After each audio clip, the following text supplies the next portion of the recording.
Hey guys, what's up? It's Lizzy Jane. We are back this week with an awesome podcast.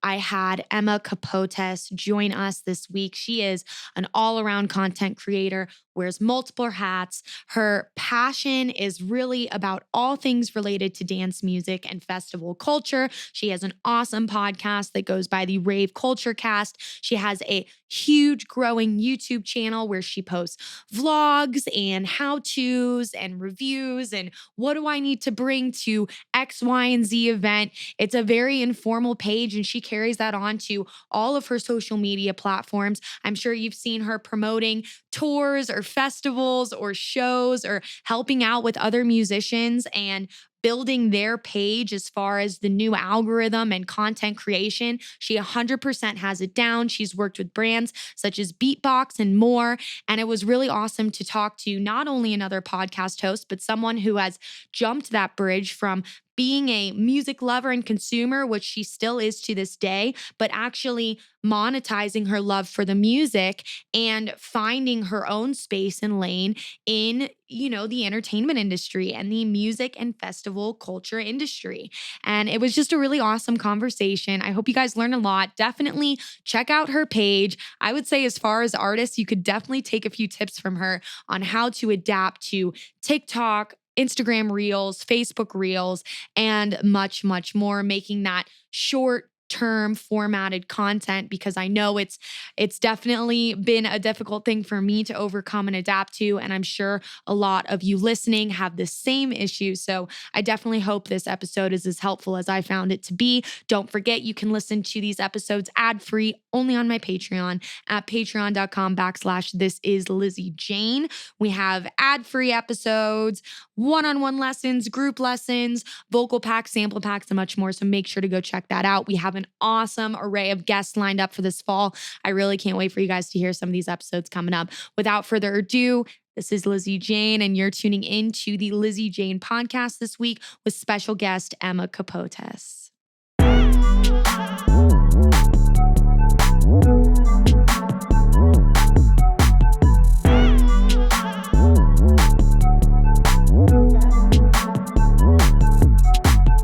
The show today was brought to you by Vitaplur E-Boost Gum. With no pill to take or powders to mix, Vitaplur E-Boost Gum is a first-of-its-kind energy rave supplement that provides magnesium, electrolytes, and antioxidants while you chew. Vitaplur is the perfect complement to my active lifestyle, whether it's at the festival, on the road touring, or hitting the gym. Chew Vitaplur and dance with confidence. Use code LizzyJane for 10% off any order. Emma, thank you so much for coming on today. I'm really glad we got to do this. I love having other kind of podcast hosts on. I've never had this situation besides, I think, having Mitchell Taboo on. So I feel like it always serves for like a good little conversation. Same here. No, I'm so glad we could do this, and I can't wait to have you on the podcast as well. Thanks for having me. Yes, absolutely. No, it'll be really exciting. And then when we get to go on your podcast, I'll talk about the EP, the new direction, the changes, the live instrumentation. Yes. Super excited for that. But you are very much so in the same space, but in like a different lane than I am, like in the EDM sphere, which is like really awesome. And you are the host of Rave Culture Cast, which is a podcast that covers kind of everything under the sun, from festival reviews to what to bring to having other artists on, such as Elohim and more. And then you are just a badass content creator. I have to take some notes from you because I just see it sometimes. I'm like, oh, that pops off. But yeah, you wear a lot of hats. And I would love to know if there's like anything about yourself that you would like to share in addition to that for our listeners. Ooh, well, thank you for that intro. That was awesome. It's like I can't take compliments sometimes. We're gonna let that sink in. That was awesome.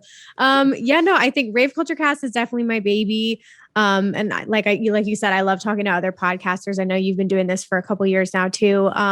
So yeah, the podcast has been going for a little over 3 years now. I started out on YouTube creating videos for fans of music festivals just to help them prepare. And I feel like my content is very community driven. Same thing with the podcast. Like whether it's like just sharing like really helpful information or reviews and just, I don't know, just trying to take my experiences and relay that through my content in like whatever form that's in. And then I would say like post COVID is when I was able to kind of do this a little bit more full time, I would say, or part time.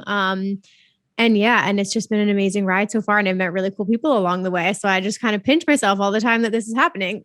Absolutely. I mean, my podcast was born in COVID as well. Was your podcast born in COVID? It was the year before. It was April 2019. Okay, perfect. Yeah, I never really foresaw myself having like an open conversation base. And I just remember when we were in COVID, my boyfriend's just like, you really love to talk a lot. Like, why don't you like have some people on and like have these open, transparent conversations about journeys of an artist or journeys of like another music industry personnel, such as like an agent or an A&R. And I feel like you do that in the same space where like you will talk transparently about, was this festival good? Did they prepare well? You know, did they take care of their attendees in every way that they should? And in your space, did you really, I assume you started as like an avid lover of electronic dance music.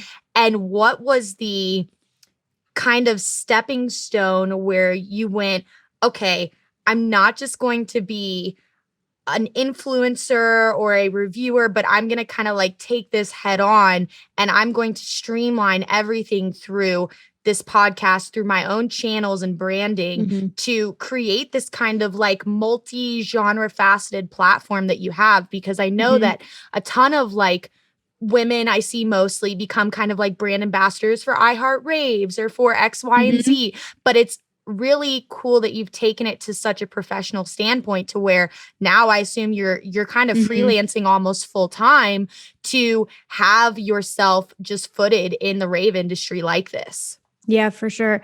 No, I think the biggest thing, so it was definitely just like for fun on the side, like still is. And like absolutely loved YouTube, love the podcast for sure. It's just like a special medium. And I feel like you can really explore topics like a little bit more heavily. But I would say when COVID hit, there were obviously like two options, which was to kind of not say anything about it and kind of disappear for a little while or to get really involved. So I chose that pretty quickly. I was like, cool, we're just going to make as much content as we can for this community because we're all missing these shows and these festivals. So I was just creating content at home. I've had really amazing brand partners who I still work with to this day. So I definitely have done like the ambassador thing for sure. But yeah, I think after that time period, just my channel started like growing and going to so many festivals and doing my festival vlogs helped a lot. And then from there, I was able to interview a lot of artists and some bigger names throughout COVID as well. I kind of just like shot my shot because I knew people were at home and I could book more people. And then it kind of just snowballed from there. And I've just made like friendships and relationships. And then I decided to quit my job. I was working in Manhattan doing like web and graphic design. And I kind of just like threw different jobs together like part-time. And I was able to work for a company called Gray Area that's in the house music scene, doing social media and community management for them. So that was my first like step into the industry. And I got to explore like a lot of really cool avenues through them. And I did that for a year. So I've been able to kind of educate myself from like fan to now like working in the industry a little bit more. I think there was just like a huge just growth of knowledge even in that year, which was really special. And that opened a lot of doors for me too. So now I'm just continuing to meet people and network and it's been fun. Absolutely. I mean, I'm someone who literally thought a festival used to just pop out of a box and just kind of like appear. So when it's so much like of a knowledge base, because the first time that you start to understand like how many different divisions are needed to accurately like work well for the hamster wheel to keep going around, it's pretty astounding because I feel like if you don't have one aspect of a festival or of a music event or of a label, it's very rarely long-term successful. Will come back for the second year. There's so many festivals that you kind of see pop up and they have like a 1, maybe 2 year run and then you never see them again. And those first 5 years are like by far the hardest in taking Mhm. something that's considered a boutique music festival and then blowing it up to be something like EDC, like SMF, like those ones that we all know and love and have attended on. And I feel like also in your space, it's very easy to exchange work for like free things, for like free tickets, or you're gonna post X amount of times and we're gonna give you a VIP 3-day to bring a friend, whatever, and you're taken care of. But to actually monetize it, walk me a bit through that. I know you had extensive background, obviously, in graphic design that plays into content so much now, especially when content has now moved from this kind of more photo based to all selfie video, vertical in the phone, reel based content. I know that already had given you a stepping stone, but how did you monetize really yourself and your brand and your platform to get you to a point where you're able to not work that day job?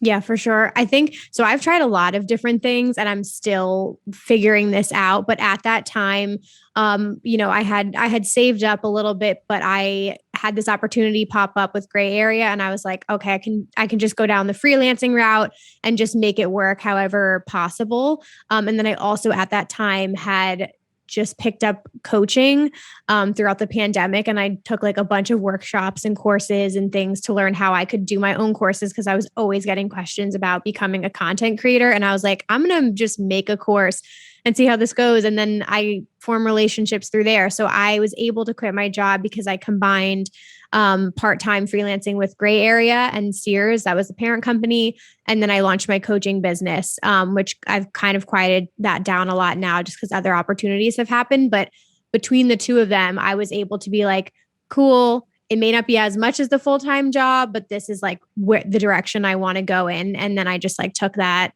leap of faith and did that for a while. But you can for sure like YouTube as a platform would be consistent. It just depends on the views you get. So I do get like AdSense revenue from that. And then from affiliate programs to like earning commission is probably like not as consistent, but brand deals are also coming in. So I just tried to create as many like streams of income as I possibly could in the last few years. Absolutely. I think that goes both ways because there's very few producers. You kind of, when you look at like the great array of DJs, the top 5%, maybe 7% make a very comfortable, livable wage just off of touring. I would say the majority of everybody else definitely has freelance different 1, 2, 3, 4, 5 ways to continue making income, whether it's a Patreon or they're doing a brand deal or they're using their skill set to do Foley sound or mixing and mastering for other artists. You see artists post all the time, oh, I mix and mastered this EP for this artist, but I'm an artist myself. And everybody kind of does that. And it's cool to see that you guys have to do it in your own way. And so much of like what you said before is just throwing stuff at the wall and seeing what sticks. I mean, as far as like me obtaining certain podcast guests, like my huge goal for this year, like the fiscal year, the rest of 2022 is to really expand. And that includes like having people like yourself on that just aren't artists. And sometimes I just go, there's no way in hell this person is going to want to come on. But you ask them, they're promoting something. It's the right time, right place. Oh, like these two Venn diagrams, they intertwine in the middle. So maybe your crowd base would kind of like my crowd base and all of that stuff.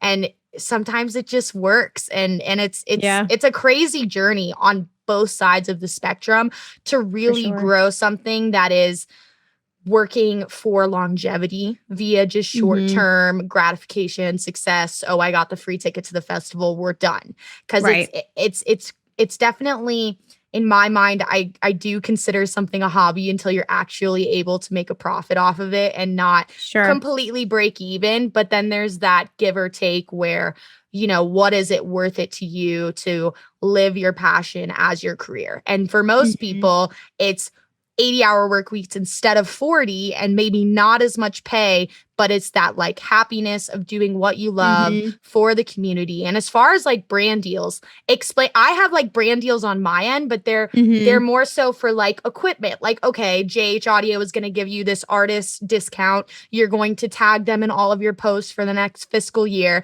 And then you come back and get in-ears, this is what's going to happen again. And you sign a contract and the deal's done. Explain to me a brand deal on your end. And are you reaching out or are they reaching out?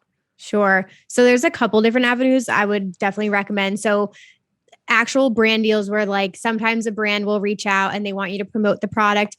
Like you said, most of the time, and especially in this space, it's like in exchange for product or something like that, which I definitely did in the beginning.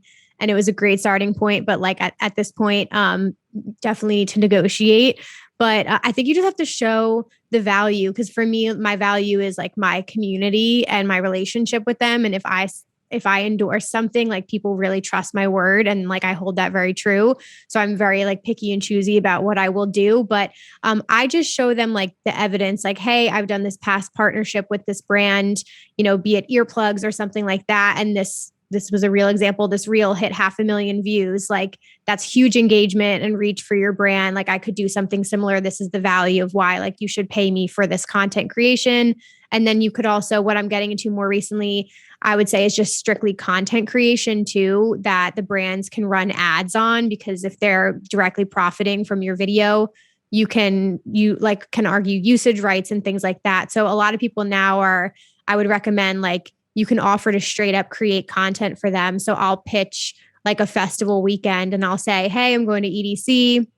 I can get you XYZ shots. Is there anything else you would want on site? And they'll be like, actually, yeah, we would love the shot in front of this stage or something like this. Could you get a shot of you opening it?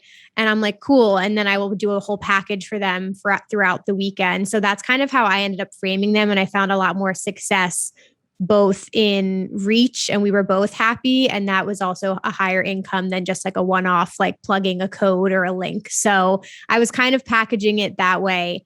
And then, allowing people to also do ads. So I would say like content creation is definitely a good way to go. And one other thing I'll throw out there too, because TikTok is obviously popping off and is a huge deal. Gonna bring that up. Yep. I did one avenue I had as another source of income. I actually work with the brand Beatbox. They're an alcohol brand in the festival space as well.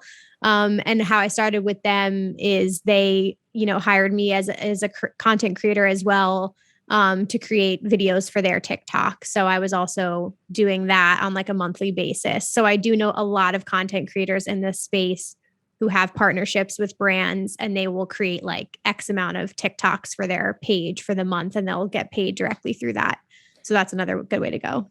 Absolutely. I mean, I'll tell you one thing, like us DJs and artists, we're not ready for TikTok and ready for the new age of content creation. And I've seen so many people who just have, it's honestly like so similar to being like an artist yourself, because it's like this whole creative eye and like thought process that you have to have for creating short-term content. And like I know Becca worked with you for the Big Gigantic tour. That's how she kind of put me on to you. And I was like, I know this girl. I've already reached out to her, all of this stuff to do that, because sometimes we just don't know what the hell to do. And like I'll go through and I'll be like, I'll have like a Google Drive link and I'll be like, okay, this is the idea for this day. You're going to shoot. This is your TikTok day. And I've talked to other artists who have really come into the space via TikTok, like Zingara, like Osteria, like girls who have just blown up from that short-term content creation. And they're just like, have a TikTok day, do as many stupid, good quality call to action, pieces of 15-second, 60-second content to get people to engage with you. And from our side, I wouldn't so much say in like the EDM space, but on a larger scale with labels such as like Sony or Warner or Capitol Records, you see artists such as like Lana Del Rey, Adele, Lady Gaga, Charlie XCX saying, these labels aren't letting us release our songs right now until it trends on TikTok, until it pops off on TikTok. Yeah, it's and crazy. it's such a crazy thing to just really think about that like pre-COVID, our social media was almost completely structured differently regarding Instagram, TikTok, even Facebook now. Mhm. And, you know, Instagram and Facebook have become this whole kind of pay to play deal where you Mhm. have to really either have an awesome piece of content that really does pop off, which you've had that without putting money into it. I've had that Mhm. without putting money into it, but it isn't as rare as, or it isn't as common as TikTok, which just went, you know what, we're going to quadruple all the likes you're Yeah. getting on every other platform because that's what is really feeding like the entertainment society nowadays. And Mhm. we're just going to have your content blow up with the consistency of how much you post. And Yeah. I feel like YouTube is one of the only other platforms that kind of, I would say, favoritized quantity over quality until TikTok. Because I Mhm. see it would be wonderful to make great TikToks all the time, but me Right. and all of my friends have the most stupid TikToks to fill in to Yeah. just keep consistently posting on that platform because the more that we're feeding the platform with the time we're spending on it, the more we have chances of something that has to deal with our music popping off, Mhm. blowing up.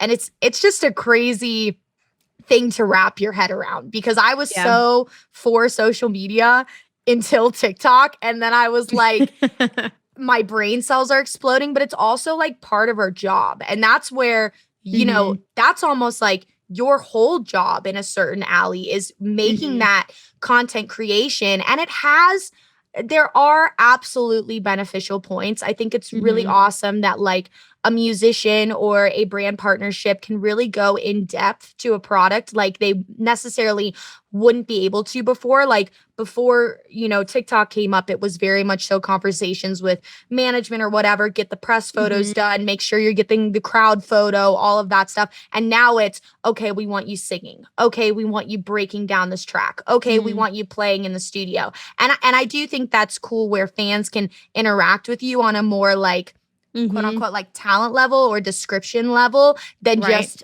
a photo. But it's still crazy. I know. No, there's so many things to say about this. That was very well said.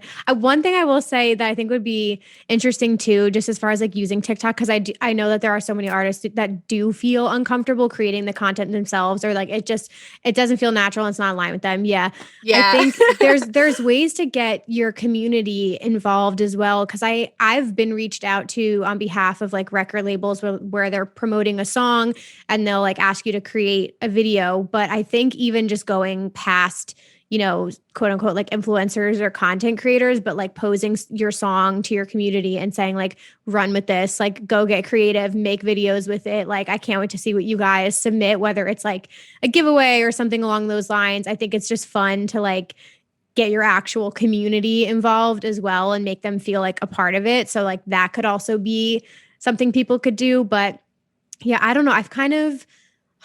My opinions have changed on it a little bit. I think if a platform feels like extremely draining to you, then go towards one that feels a little bit more energetically aligned or you have a little bit more fun with. But TikTok Mhm. to me, I think once I realized I was overthinking it, that's when it kind of started flowing That's me. better. Yeah, and I was like, it's really like the raw platform. Like just be yourself on that platform. Don't overthink the content. Post your daily life. Like that's where you'll get that connection with people because I think I've seen success with just like forming actual relationships with people. That's how I've stayed consistent this whole time. That's how I've been able to have like consistent platforms like across the board, has just been forming like genuine relationships. And I'll just notice on TikTok, I'll post like a video I don't even think about where I'm just expressing a statement and it will get the most engagement versus like a video I thought about filming for like hours and took me way too much time to edit together. And I'm like, why did I do that?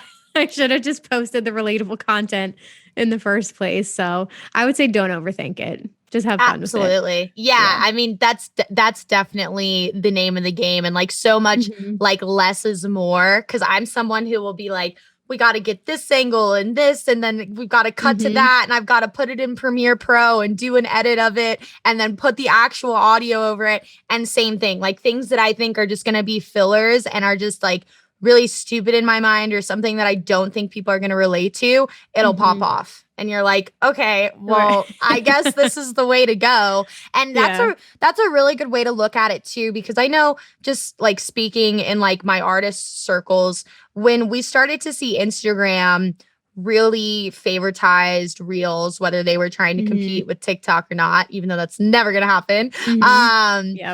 It was more so like, oh, like we only have to post like the same reel on Instagram as TikTok, but it isn't, because Instagram is still like favoritizing, in my case, like raw vertical videos of like festivals, me playing concerts or me playing events. Whereas TikTok, exactly what you said, is this raw place to kind of take down that fourth wall, to connect with your fans, grow that engagement, call to action, see what their opinions are, see what my opinions are, and then go from there. And like stuff that you wouldn't necessarily post on Instagram. And I think that differentiation is where I started to feel personally more comfortable, because I was like, okay, so all of like the professional stuff is going to go here, and maybe I can share some of that on TikTok, but TikTok's more my like, let me meet my fans, let's get new fans, and then I'm going to try and respond to the comments. I'm going to try and interact. I'm going to try and call to action,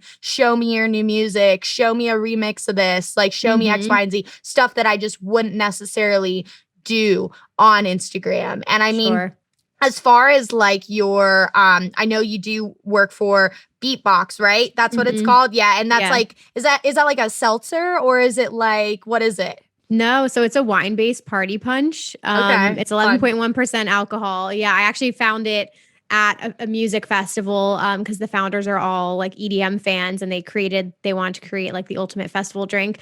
So it just was very aligned anyway. But yeah, no, they're at a lot of the big festivals. It's just like a strong alcohol content, but it's non-carbonated. So yeah, it's just very popular amongst the festival crowd.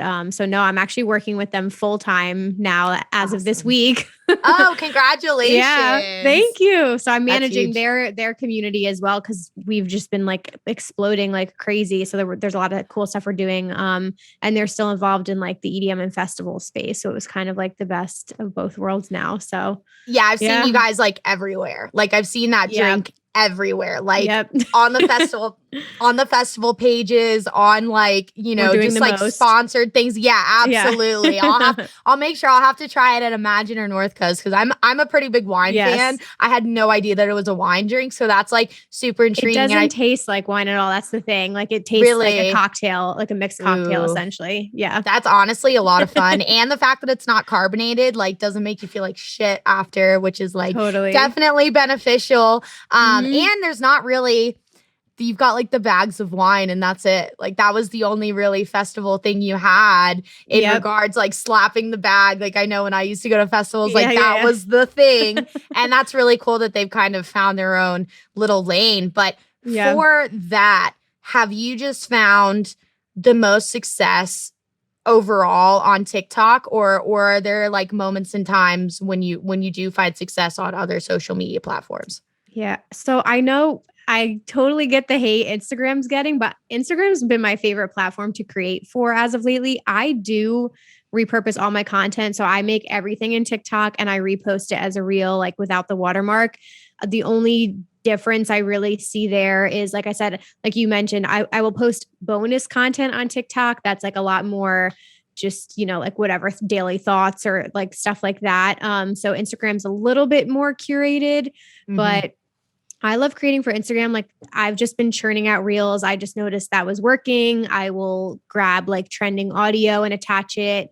You can do like polls now on your Instagram reels, which like is another like boost of engagement. So I'll throw like polls on my reels, but I just saw my page explode when I started doing that. And I was just like, you know what, we're just going to play this game. So I love creating for Instagram. I think it's really fun.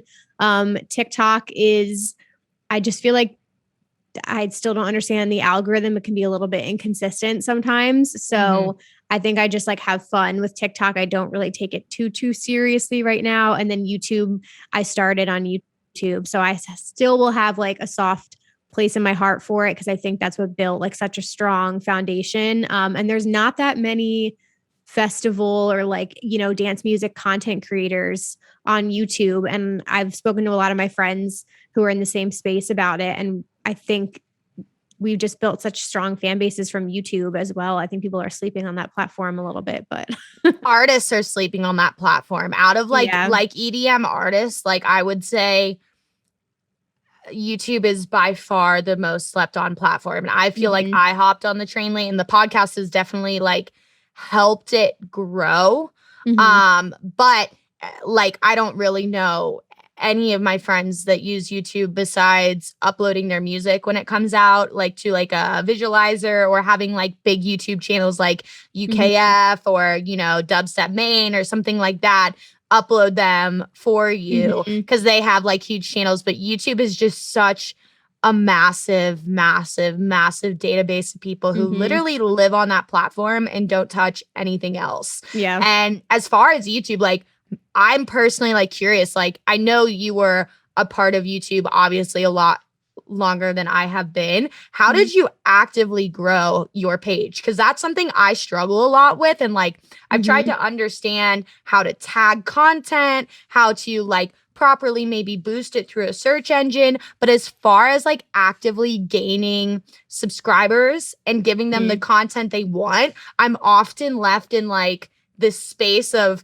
okay, is my content confusing? Is it not focused? Is it, oh, she's a DJ, but she's also a podcaster? Like, how did you go about it? Because I know you post a little bit of everything as well. Yeah, I would say in the beginning, so definitely like think of it as a search engine for sure.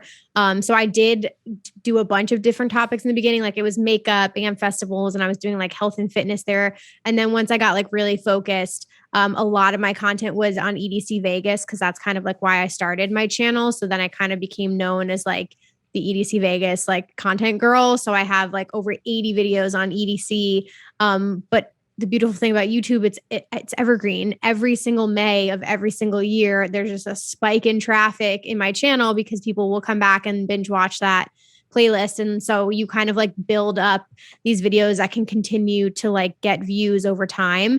But I think about that as like answering questions. So like, what are people talking about? What do they need help with? The way you title your videos should be like how it's going to be searched in Google. So I got like very serious about SEO and how I was tagging things.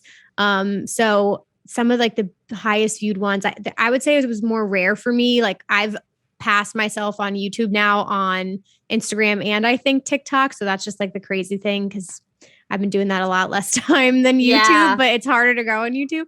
But yeah, if you just sometimes hit those videos of like things that are heavily searched and make content around them, that way you'll be able to grow a little bit more. So I feel like it comes down to a lot of like SEO with that. Absolutely. I've heard from a lot of people, it's like how to not die, how to like some like crazy, like, oh, like your child is doing drugs, like, oh, like wild, like out there search things that kind of call to action from people who are looking up like how-tos or, what happened here, like going up to like, regular current event titles and all of that stuff. So I feel like it's just such a journey. Like growing as an artist is one thing, and now like growing as like a little content creator is a totally different path that I definitely didn't think I would have to be so kind of invested in. But as an artist too, there's my lovely pup. I know, so cute. She was I got some candy from Base Canyon and I put it all on the floor earlier, and when you were talking, I just see something going in her mouth, going out of her mouth. I'm like, oh my God, please don't die. Please don't die. Please don't die. No. I have it all like over here. I'm like, okay, she's all good to go. But it's just it's wild because as an artist, especially now, we're in such a cool time where you can be like DIY, like you really can be. But whereas before, a lot of times it definitely still, when you get to a certain level, it does depend on your team as far as, the management you have or the agency you're a part of or, getting a label deal or X, Y, and Z. But if you were like a pop star before, you would have to get a label deal where you're signing away like all your masters to get that money to be on the Amazon playlist and on the Spotify playlist. And now it's like you can do so much of it from your room, but we've kind of seen this like music piece of the pie gets smaller and smaller and smaller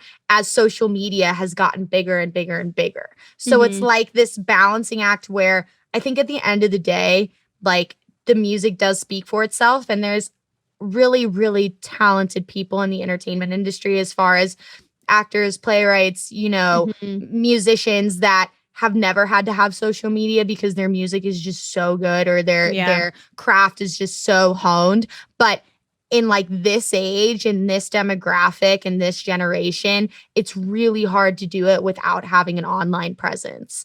And as far as like your lane, if you were an artist starting out, and like I teach a bunch of students lessons on Patreon, and the hardest discussion that we have is like, hey, your music is good and ready to go, but the labels don't just want the music anymore, and unless it's trickling down from, hey, my manager's slanders management and he picked me up and now we're going down the rabbit hole, which is one in a 50 chance.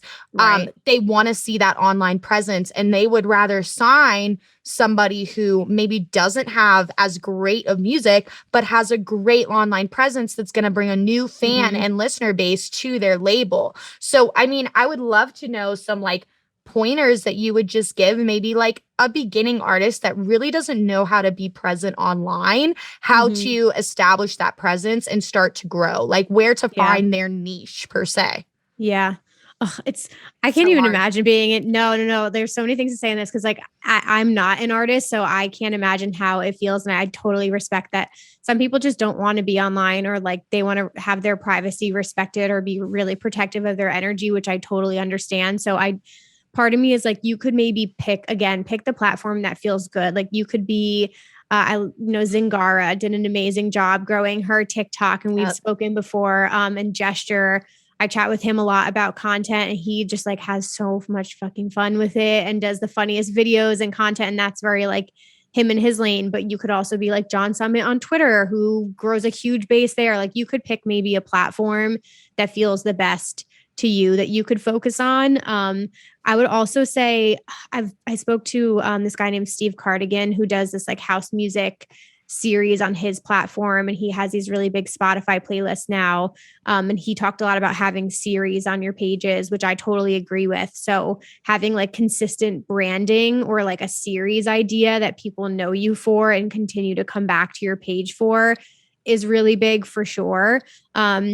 And then I would throw out lives, because even though maybe Twitch maybe not as like crazy as it was 2 years ago when everyone was streaming, I know it still has a huge following, but maybe you're going live, 2 times a week on TikTok, or going live on Instagram every other week or something like that. Like I've seen DJs who do those series and are very successful on TikTok. So it's going to take some time, but you just have to be consistent with it and kind of try different things. But I think at the end of the day, it always comes back to me with like building your community and having that relationship with them.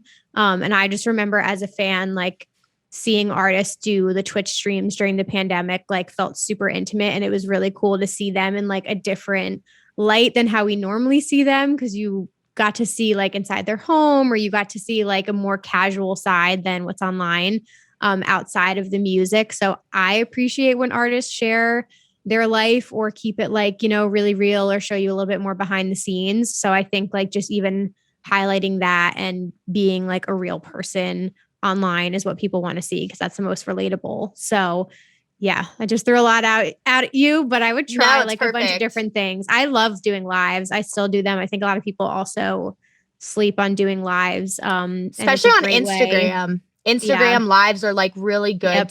Every time I would do them during COVID, especially when we were kind of in like a time where there weren't any shows, obviously, I would always see a boost in my engagement or my comments, or if I posted something super important, new music, new show, whatever, do a live, and then a ton of people view that post more than my average on other posts. And it's crazy because it really only takes like 5-10 minutes out of your day. But I do know like a lot of people who do have anxiety with like being in front of their phone more so than being on a huge stage. Like I'm someone where if I were to do a show for my 10 best friends, I'd be more nervous than doing a show for like 10,000 people I don't know.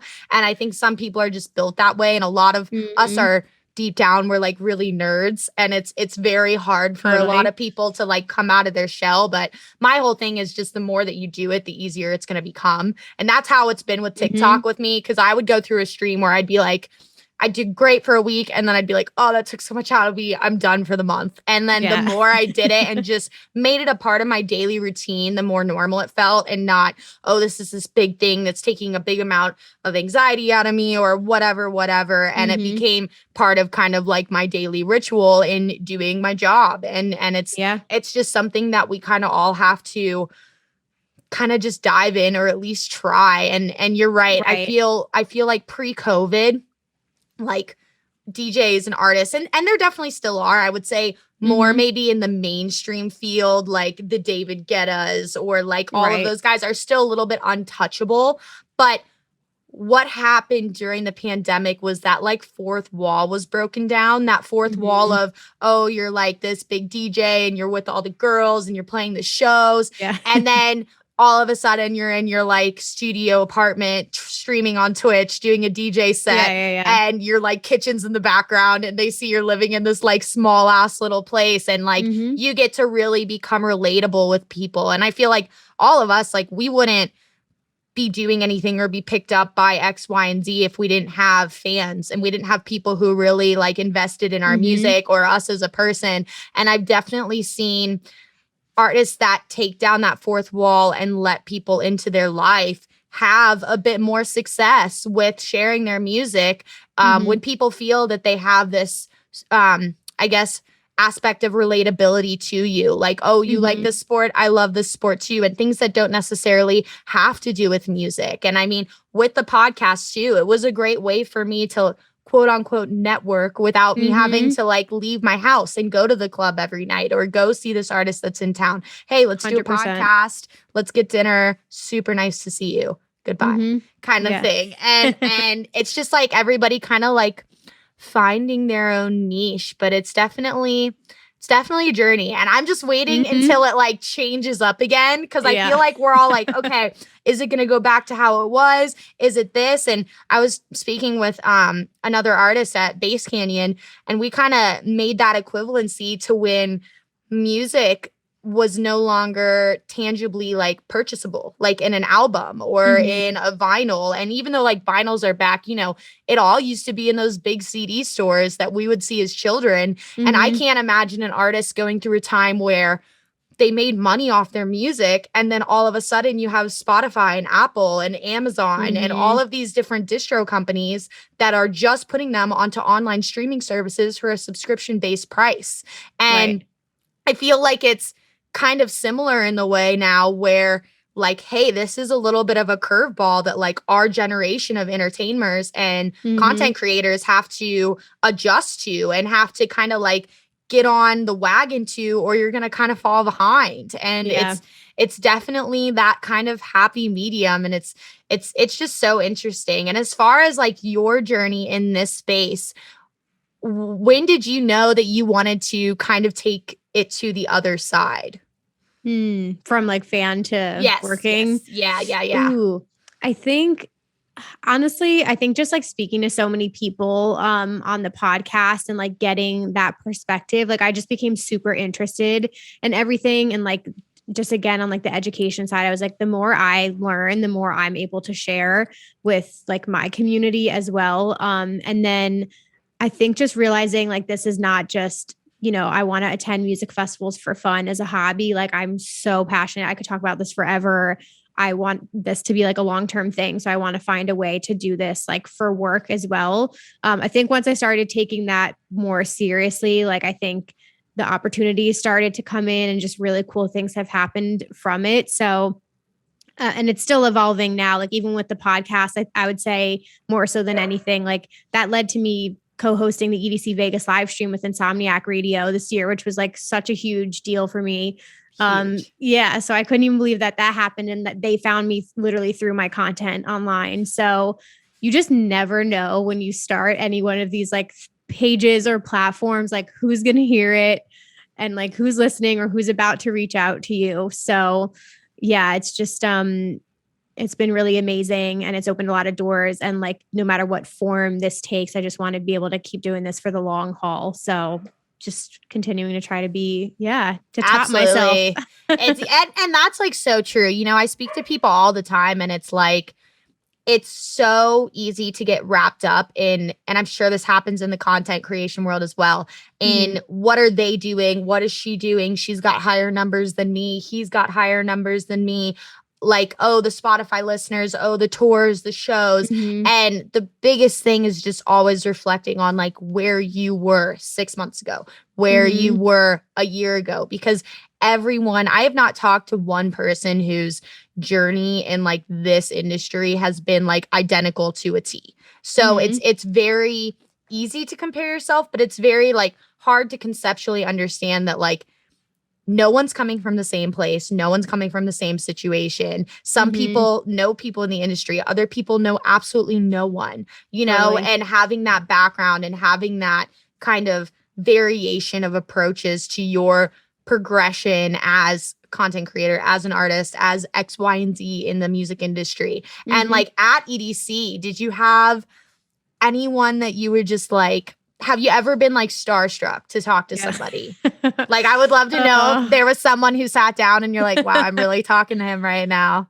I mean, I knew, I kind of had an idea of like who I was interviewing each day, but the timing got flipped around. Like people kind of just showed up when they wanted to. So my first interview was Chris Lake, and I'm a huge Chris Lake fan. So I was just like, oh man, we're just diving in right from the beginning here. Yeah. But he was so nice. Yeah. Armin van Buren was the one who had like the strongest aura and presence. Like he was just so well spoken, and I just was like, oh, like his presence is so powerful. So he was the only one that I was like, don't fuck this up, Emma. Like really be on your shit during this interview. And no, everybody was so cool and so nice, and it was good. Good thing. Podcasts teach you how to think on your feet, right? Like, oh my gosh, yeah, absolutely. And that's where like me too, like I'll get some really, not to trash artists, I love artists, but like not every artist like wants to speak. This is not every artist's cup of tea at all 100%. Whatsoever. And so this is why like I'm expanding, because sometimes I'll have artists I'll sit down with, we'll hit it off right off the bat. Usually if we have a little bit of a history, it's a more comfortable setting than more so of like an interview. Because for a long time when I was talking to artist teams, they're like, wait, so like, is this an interview? I'm like, no, this is a podcast, guys. Right. Like, this is a podcast. They're like, so are you going to send over the questions? I'm like, I'll send you over some topics we can cover, and then we'll like let that discussion go on from there. But it's really, one really helps to train you to speak and think on your feet. And two, it's really nice when you have well-spoken people. And there are really intelligent, super, I would say, equipped people who are in the music industry that just they're not talkers. They're all in the head. You know, everybody kind of serves their purpose in every which way. But when you can sit down with somebody and really like open a can of worms and go into this like deep conversation, it's always very like self-rewarding. You feel very satisfied walking away from the conversation. And at EDC, did you go off the fly, or did they provide you questions? Did you write questions? Like, how did that process go? No, I came up with everything. I knew who was going to be there, and I just like, they basically were like, they're going to be super short, probably 5 minutes or under. Like you'll get a couple questions in, just keep it fun. Like, let's not talk about the album, the music, like make it fun questions. And obviously like questions to incorporate EDC as well. So I had some that I asked like every artist almost. And then I for sure wanted them to feel like I did my research and I knew who I was talking to. Yeah. And then there were some people who I knew would just like be fun and off the cuff. So I think it was Chapter and Verse was super funny, and Dom Dalla. Like I really enjoyed their interviews. Hilarious. Dude, and Porter Robinson was probably like one of the most like put me in my feels. He was beautiful, like beautifully well spoken. It was really cool. So yeah, no, but it taught me. That was my first time ever doing that on site, and that was one of my goals for the year, because I know you do the in-person ones. I don't know, it for sure is a comfort zone now because I'm so used to doing the Zoom interviews and I'm like in my home in New Jersey, but it was my goal this year to do in-person interviews and step out of my comfort zone. And I'm going to be doing a little bit of that at EDC Orlando this year. So yes, but I want to do more of them. I need to figure out a setup. We're going to have to chat. No, absolutely. Well, I'm in the same boat now because like I was doing them live I did them. First live session was at Forbidden Kingdom. Those were, I wanted them to be long, but they were like 20 to 40 minutes, which is still good, but it's still in my mind, that's like a quote unquote interview. I'm like asking you questions, you're giving me answers. I'm asking you another question. There's no like, let's open this, let's talk about this specific topic. And we were all of 20 feet from the main stage. So like the actual logistics of, I didn't have the tools that I have now to like post process and get all the background noise away and like all this stuff just drove me fucking insane. I was like, this is not presentable, but I have to release them and And then at Lost Lands, they kind of were like, hey, you can do it on site, but we don't have like a room for you. We have a tent for you. I was like, hell no. This is not going to happen again because they're just such good guests. Because at a festival, like you were saying, like at a festival, I can pull names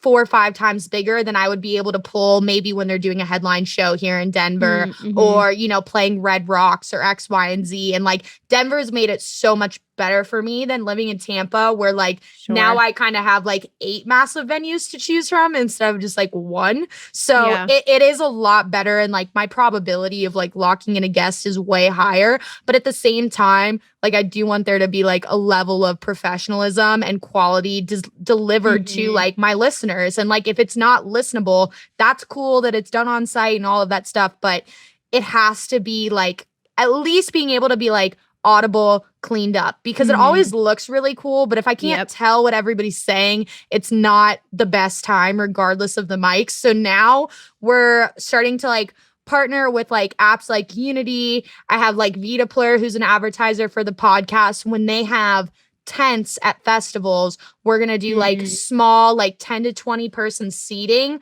underneath the canopy podcast because they're out in the vendors section. That's so smart. they're so far from where the stages are that like it's actually able to be cleaned up. And but I'm still figuring that out. So we'll definitely have to have a conversation because I really like, I would have loved to do this live, but it's not always possible. And especially with me kind of varying out, kind of trying to expand on the range of guests that I have on. They're not always artists coming through Denver to play. So like doing them remotely is sometimes your only option. And but the in-person ones just bring such a different energy to it. Like I feel like we can get into it more, but in person there's just like this human connection that serves to be really cool when you're watching on video, when you're just like right there next to each other, kind of tangibly talking. But yeah, I feel like that's a whole thing in like this space where like podcasting isn't really, or like even like interviewing isn't really like a massive thing. Like even at EDCs, like I've been going to EDC Orlando since I was just like a fan of the music. And the first time I was on the back end, really all you had was SiriusXM doing the interviews with them. And now, you know, you have these podcasts like kind of poking up from creators, artists, people who work in the music industry. And I feel like it's like such a cool alleyway to potentially explore in like bringing that more into like the live festival space. Cause it could be so cool to like see 2 of your favorite artists or one of your favorite artists sit down and actually talk, not just like, hey, how's the music? Hey, how's this set? Bye. Like an actual spaced conversation. Oh, I love that. Yeah, we have to chat about that. That would be so cool to curate ad events themselves. Because I don't know, I'm prepping for ARC Music Festival next week, and we had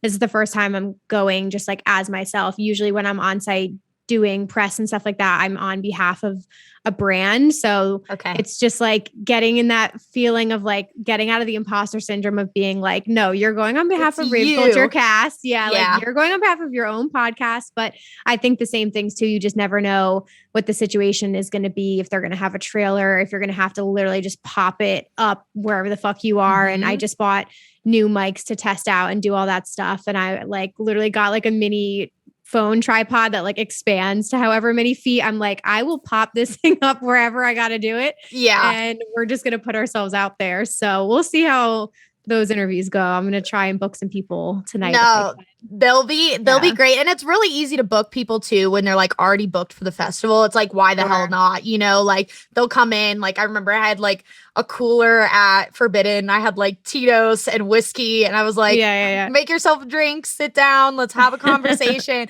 I remember I drove up to Orlando that day. My car was just so full. It looked like I was moving because I didn't know exactly what you just said. I didn't know what I was going to be given. So I was like, okay, you kind of have to think of like, is there going to be power? Is there going to be this? Is there going to be this? And just like figuring it all out. But I definitely think as it develops more with like people like you and people like me, like people will pay attention to it. And Insomniacs is always ahead of the game. So like they already know that it's like something that has to be kind of like adhered to, because that's what people who are watching the live streams, like they want that exclusive content if they're not actually able to be there. And so like when you're on site, like creating content like what you just said for like EDC, not this past year when you were hosting, but like when you were kind of going as whether you were brought in by the festival to create content or brought in by another brand, you know, what is your, like, do you get to enjoy yourself or like not really? Like, do you feel like you're like working? Like, how does that balance go? No, I for sure definitely enjoy myself fully. I think like if it's so for like Ultra this year, we had specific interviews we had to hit, but it's such a small portion of the whole weekend. So usually it's like do the certain things that you have scheduled, but then the rest of your time is like your free time to enjoy. I would say the only time that was like working was this EDC Vegas, but no, I'm still enjoying the most of it. If anything, like my priorities are usually just filming festival vlogs, which is just capturing like the essence of the whole weekend. So no, I'm enjoying myself as much as I can. That's cool. And do you like are you, I feel like we may be around the same age, but are you like still down for the camping festivals? Or are you like, no, I need a hotel? No, I actually just started dabbling in them. It took me till 31 to literally start dabbling in this. But no, I did 2 of the camp EDCs. I did an RV this year, and then I did Electric Forest this year, which honestly was like my favorite experience. And that was like full blown camping, and I loved it. So more. What about you? You want to camp? Forest. First, you look freaking great for your age, because I was you. so wrong. You look wonderful. I was gonna say, are you in your mid-20s or early 20s, right? Yeah. I'm 25, so I'm still like right in the middle. But I was like, we look the same age. But Electric Forest was everybody said I ruined it for myself, because Electric Forest was my first festival I went to when I graduated high school. I took a bus up alone and camped alone. And I wasn't even like, at the time I was still doing music stuff, but not in the electronic space at all whatsoever. And I went, and it was just the most amazing, like friendly experience of my life. Like the forest is so special. And like to this day, I will always say like, I really want to try out Shambhala. Now I'm kind of in this little thing where I don't want to go until I get booked. Like this past week in the Gorge, I was so stupid because I didn't sleep the night before my set because I was trying to finish music. And then like I didn't eat all day. So I kind of ruined it for myself. So I'm definitely going to make sure I like sleep like I'm taking the SATs the next time. But like the Gorge is like so beautiful. And it's the same thing with Shambhala. Like I want to go to Tomorrow World. I want to go to Shambhala, but I want to go when I have the opportunity to play. And then I'll like stay the whole weekend and enjoy it. I did that with Lost Lands. I went last year because it was the first time I was booked. Super cool. And it just kind of gives you that experience to experience it like on both sides, because I'm just someone where if I go and I'm not playing, I'm like, you need to work harder to play. You should be playing this, like, da-da-da-da-da. And it's kind of that, like, mid-expectation. But camping festivals are great if you know how to prepare. I think that's where my head goes, because I think a lot of people sometimes jump into it. And if they don't prepare properly, it's just really hard to have a super, super enjoyable time. I will work on the camping content once I have a couple more under my belt. Yes. We'll get some more camping content for you. But no, I love that. I noticed that at Electric Forest, it seemed to be like a lot more artists were actually in their downtime, like literally just walking around enjoying the festival, which is really cool to see. And I'm so on board with you with Shambhala. That's on my bucket list for next year, I think. Yes, it's that one. It looks so beautiful. And yeah, like all of those good ones, I would say Okeechobee, Electric Forest, Shambhala, those artists, when you get booked, they're there all weekend unless they have shows, because it's just such like a special place. The same thing with the Gorge. If I didn't have a show the next day, like I would have stayed there all weekend, just because it's just It's like amazing. Like, have you ever been to the gorge? I I assume maybe. haven't. No. It's one of No, those that's on the things bucket where list too. the actual photos, you know how sometimes like photos make things look bigger than they actually are, like a Yeah. little bit wider, like whatever. It's actually that big. I was just standing there like, wow, I'm just like such an ant. Like it just puts That's everything into awesome. perspective of you. And it's just the biggest like Shakespeare style like amphitheater I've ever seen in my life. So when you do get the chance, you have to go and check it out. I know it's a little bit of a trek for you because you're in New Jersey, right? Yeah. But Yep. Brooklyn and like New York just have such a magical music scene. Oh no, we're very, very spoiled. I haven't gone that much this summer. I kind of took like a little bit of a break and was spending more time at home. But like the Mirage and Avant Garden are like live there, love it. New The Mirage. best. Oh my God. That's another Yeah. one. I'm like, I Yep. want to fucking go. Book me there. Like agent, Yep. book me there. We got it. We got it. But it's definitely, I say like on this coast, you have like Red Rocks and the Gorge. On that coast, you Mhm. have like Space and like Brooklyn Mirage. And like, Yeah, the yeah. Miami scene's so sick too. Yeah. No, Oh. there's so many good, that's the cool thing. I think like even just on like the fan side of like just wanting more and more experiences, I keep saying it's cool as your taste changes and you experience these events. It's like, okay, I've done a lot of the ones in the US and they're amazing, but now I want to expand to more like experiential or camping festivals. And I'd love to go to the Caribbean or Mexico or Europe. Like I haven't even explored that. And as a dance music fan, that's like sacrilegious. So we're going to get there soon. Yeah, it's going to happen. It's all a gradual process. I definitely commend those who are hitting festivals every single freaking weekend. And we all know people who do that. So I'm just like, you guys are the heroes that we need for sure. I'm like, this is just, I spend more than one day at a festival, I'm just tanked. I'm like, oh, this is just a lot between the walking and like everything in between.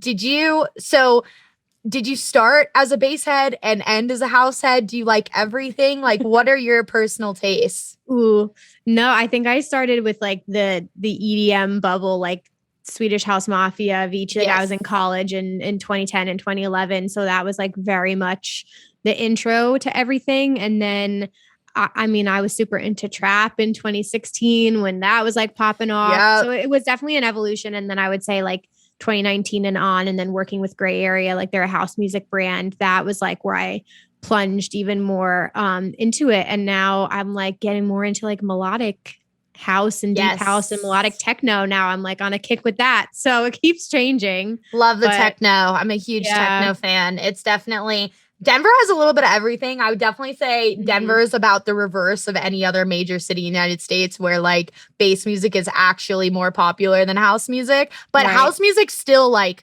slays. Like they just had Chris Lake and Fisher here over the weekend, and it was like a 20,000 person event outside. So like that's insane. I just think this whole city's ran on music, which is really cool. New York is very much so the same, but there's like all of these other industries and entertainment, like Broadway, the culinary arts, like all of that stuff that kind of builds it up. Here, I would literally just go like muralists, painters, and like musicians, and like that's it. That's about it.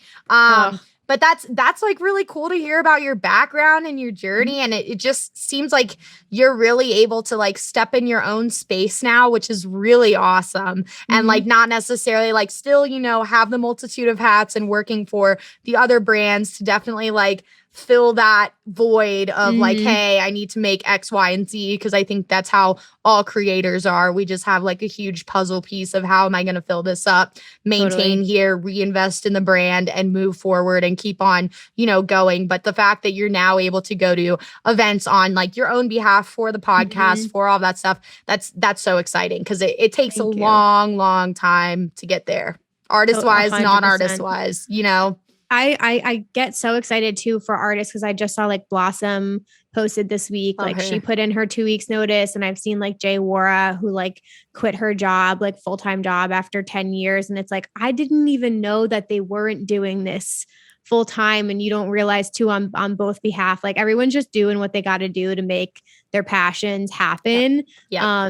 And I tell myself too, because I always have to tell myself to like slow down and be patient with things happening. But I'm very big now that like each job or opportunity you have is going to like teach you something that you need for the next stage. So right now I'm like, okay, I've learned like X, Y, and Z from this thing, and now I'm ready for the next opportunity. But yeah, I'm just kind of like soaking in all of the experience and like knowledge I can get right now that is going to kind of prepare you for the next step. So that's where we're at. And I'm glad we got to talk. This was so awesome. This always gives me so much energy. So Oh, absolutely. And we're definitely going to talk about that live space podcast 100% because I have questions. I'm sure you have questions. I would love to try and figure something out, which could be really, really cool. Yes. But Emma, thank you so much for coming on today. I greatly appreciate it. Before we go, let people know where they can find you. I'll, of course, put it in the description, but username, podcast username, and then we'll go from there. Beautiful. Yeah. So podcast is at Rave Culture Cast on all of the platforms. And then all my personals are just my name at Emma Kapotes. And I think that's pretty much everything. New episodes every Wednesday of the podcast. Yes. Thank you for having me. No, I love it. Thank you so much. I'm going to stop recording.